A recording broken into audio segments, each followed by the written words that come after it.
The rich are getting richer, and the poor are getting poorer. The top 1% of people on the planet have half the wealth.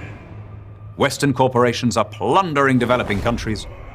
Capitalism is on its last legs. Really? The truth is that global inequality is tumbling. Yeah, the rich are getting richer, but the poor are getting richer faster. And what's driving that process? The market. Look at the most basic measures: literacy, longevity, infant mortality, calorie intake, height. More and more people are being lifted out of poverty. I think of the changes just in my lifetime. When I was born in 1971, an American worker had to earn a month's salary to be able to afford a TV set. Now it's 2 days. In 1971, fewer than half of girls worldwide completed at least primary education. Now it's more than 90%. In 1971, a stationary car emitted more pollution than a car moving at full speed today. Go a little further back. In the 17th century, the most powerful man in the world was Louis XIV of France. Every night he'd have 40 dishes prepared for his dinner, and he'd pick the one that he felt like. But think about it. A receptionist today can stop off at a store on her way home and have not only a wider choice than that king, but a fresher one and a healthier one.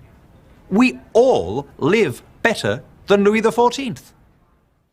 And what's caused that miracle? Not any UN development program, not any government aid scheme. What caused it was the market.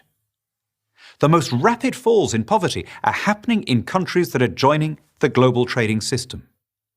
Compare growth rates in free trading Colombia and protectionist Venezuela, or in free trading Vietnam and protectionist Laos, or in free trading Bangladesh and protectionist Pakistan.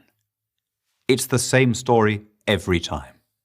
China after 1979, India after 1991. You remove barriers to trade, prices fall, your people no longer have to work every hour just to afford food and basic commodities. They have time to invent and make and buy and sell other things. The whole economy is stimulated. Poverty falls. Okay, you might say. So maybe capitalism works, maybe people are better off. But isn't there a cost? Doesn't it make us more materialistic? Doesn't it make us greedier? Well, if by greed you mean a desire for material wealth, that's part of the human condition. It's in our DNA. Or if you prefer, it's in our fallen nature. Under any system, socialism, communism, fascism, absolute monarchy, theocracy, people want more stuff. The unique quality of capitalism is that it structures the incentives so that the way to succeed, the way to be greedy, if you insist on using that vocabulary, is to offer a service to the people around you. Under every other system, you get on by sucking up to those in power, commissars or kings or dictators. But under a free market system, you get on by offering consumers something they want. As the economist Joseph Schumpeter put it, the achievement of capitalism is not to provide more silk stockings for princesses, but to bring them within the reach of the shop girl. So, why can't we see it? Why do well-intentioned, idealistic young people oppose free trade and market liberalization, thinking that they're standing up for the poorest people on the planet, when in fact they're doing the opposite? A big part of the answer is aesthetic. As the Victorian novelist Anthony Trollope wrote, "Poverty, to be scenic, should be rural."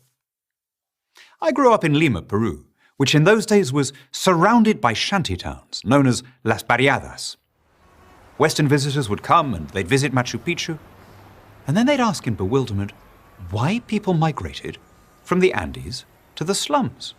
Why did they swap the clean air and the mountain scenery for open sewers and traffic fumes? It's a very first world question. No Peruvian ever needed to ask why you'd leave a place with no electricity, no school, no clinic, and no jobs. Those shantytowns, those barriadas, for most of their residents are transitional. They're busy places, humming with enterprise, and the people in them sense that they're on their way up. If we want to help those people, the best thing we can do is let them sell us their stuff. Capitalism has achieved things which earlier ages ascribed to gods and magicians. It's abolishing hunger and disease and want. It's led to an unprecedented enrichment that is the central fact of your life. The fact that you're watching this video is enough to tell me that. Now, let it work its magic in the rest of the world. I'm Daniel Hannan for Prager University.